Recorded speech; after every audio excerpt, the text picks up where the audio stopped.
Hello, welcome to my channel.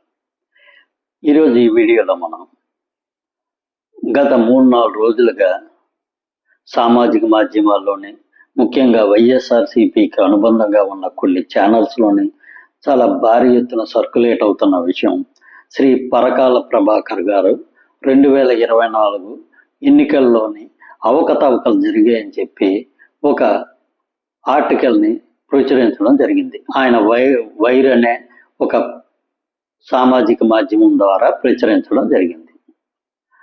దీని మీద వైఎస్ఆర్సీపీ సంబంధించిన సోషల్ మీడియా చాలా భారీ ఎత్తున సర్క్యులేట్ చేస్తూ ఉన్నారు. దీనికి సంబంధించి మనం కొద్దిగా ఈ వీడియోలో తెలుసుకుందాం. ఇంతవరకు ఈ ఛానల్ సబ్స్క్రైబ్ చేసుకోకపోతే ప్లీజ్ ఈ ఛానల్ సబ్స్క్రైబ్ చేసుకోండి. ఇక విషయంలోకి వెళ్తే, ఈరోజు ఆయన ఏదో పెద్ద రాకెట్ సైన్స్ పెద్ద పెద్ద రీసెర్చ్లు చేసి ఈ విషయాన్ని కనిపెట్టినట్టుగా వైఎస్ఆర్సీపీ సోషల్ మీడియాలో చాలా భారీ ఎత్తున బిల్డప్లు ఇవ్వడం జరుగుతుంది. ఈరోజు సాక్షి పేపర్లో కూడా చాలా పెద్ద ఆర్టికల్ దీని మీద రావడం జరిగింది. ఇక్కడ మనం ఈ నెంబర్ గేమ్ని పరిశీలిస్తే ఇది కేవలం 9-10 తరగతి చదువుతున్న విద్యార్థులు కూడా ఇవి చేయగలరు.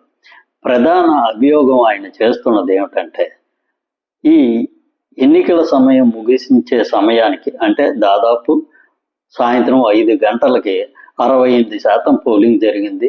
ఇక్కడ దశాంశాలు అనేవి నేను విడిచిపెడుతున్నాను. ఎన్నికలు అర్ధరాత్రి 2 గంటల వరకు కొనసాగాయి.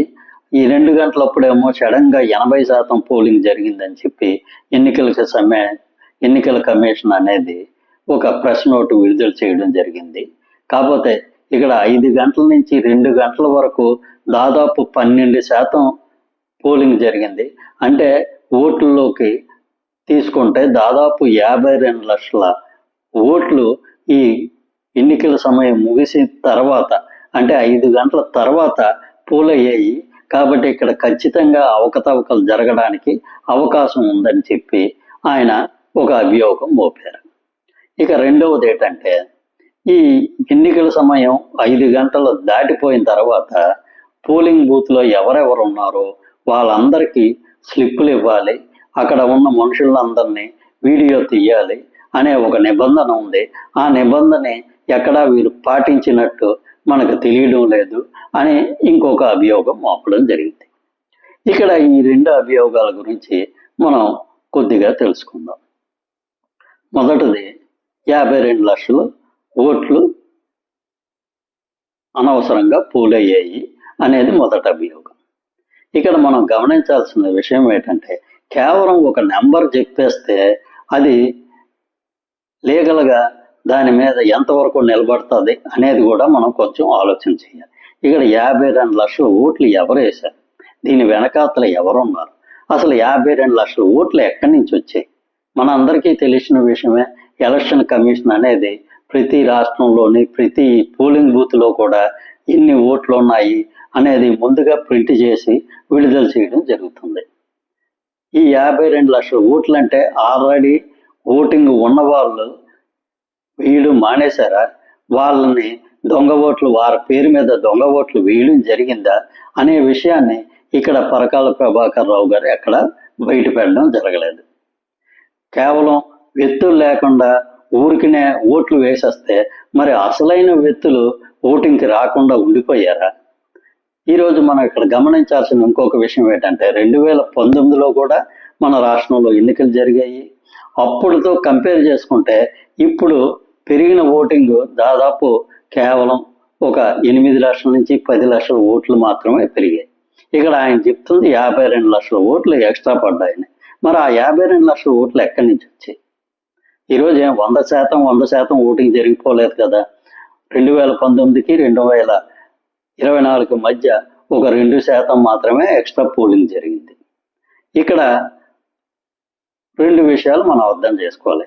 పరకాల ప్రభాకర్ రావు గారు చెప్పింది కరెక్ట్ అయితే, ఇంతకు ముందు ఓటు వేసిన వాళ్ళలోనే దాదాపు 50 లక్షల మంది పైగా ఈ ప్రస్తుతం ఓటు వేయకుండా ఉండాలి.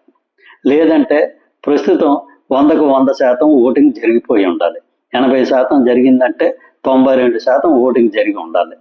ఆ రెండు ఇక్కడ జరిగిన దాఖలాలు అయితే లేవు. దానికి సంబంధించిన సాక్ష్యాలు ఆధారాలు అయితే ఆయన ఎక్కడ చూపించలేదు. కేవలం 12% ఓటింగ్ జరిగింది అని ఈ నెంబర్లు మాత్రమే, ఫిగర్స్ మాత్రమే చెప్తున్నారు. ఇక రెండవ అభియోగం, ఈ పోలింగ్ బూతుల్లో స్లిప్పులు వేయలేదు, వీడియో తీయలేదని. ఈరోజు మనకు చాలా వరకు తెలిసిన విషయమే. ఇంచుమించు మన రాష్ట్రంలో ఎన్నికలు జరిగిన అన్ని బూతుల్లోనే 5 గంటల తర్వాత ఖచ్చితంగా ప్రజలు ఉండే ఉంటారు. అది ఇప్పుడే కాదు, 2019లోనూ అదే విధంగా జరిగి ఉంటుంది. అంతకుముందు జరిగిన ఎన్నికల్లోనే చాలా చోట్ల జరిగి ఉంటుంది. మరి ప్రతిసారి ఓటర్లందరికీ స్లిప్పులు ఇచ్చి వాళ్ళందరికీ వీడియోలు తీస్తున్నారా? మనకి ఉన్న సమాచారం ప్రకారం ఎప్పుడు ఇటువంటి కార్యక్రమాలు జరిగిన దాఖలాలు అయితే మనకి పత్రికల్లో అయితే ఎక్కడా రాలేదు. సామాజిక మాధ్యమాల్లో కూడా ఇలాగ 5 గంటలు దాటిన తర్వాత ఉన్న ఓటర్లందరికీ స్లిప్పులు పంచారు, అవన్నీ వీడియోలు తీశారు అని మనకి ఎక్కడా కూడా ఉన్న సమాచారం అయితే లేదు. అప్పుడు లేనిది ఇప్పుడు మాత్రం రూల్ ప్రకారం, ఈ నిబంధన ప్రకారం చేయలేదు అని చెప్పడం అనేది చాలా వరకు అంత సమంజసంగా లేదు. ఎందుకంటే ప్రతిసారి ఎలా జరుగుతుందో ఇప్పుడు కూడా అదే విధంగా జరిగింది.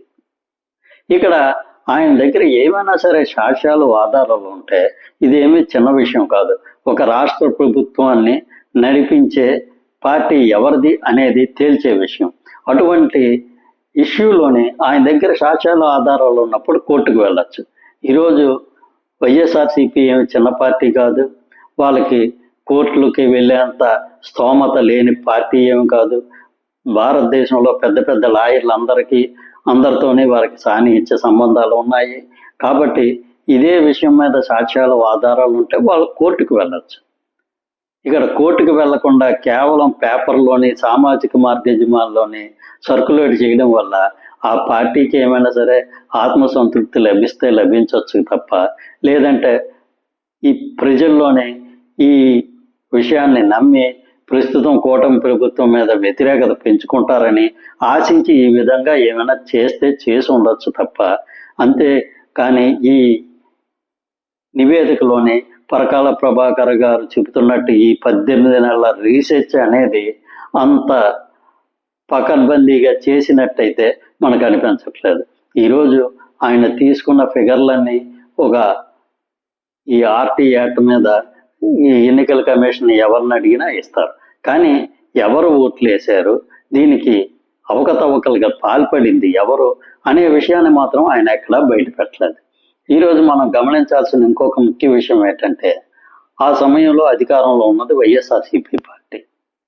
కాబట్టి తెలుగుదేశం పార్టీ దొంగ ఓట్లు వేసింది అనడానికి ఎక్కడా సాక్ష్యాలు, ఆధారాలు ఉండవు. ఎందుకంటే అప్పుడు అధికారంలో ఉన్నది వైఎస్ఆర్సీపీ పార్టీ. ఏమైనా చేస్తుంటే వాళ్ళు చేసి ఉండాలి.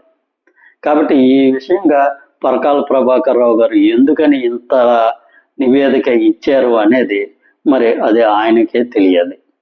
Thank you. ఈ వీడియో నచ్చినట్లయితే ఈ ఛానల్ సబ్స్క్రైబ్ చేసుకోండి. Thank you very much.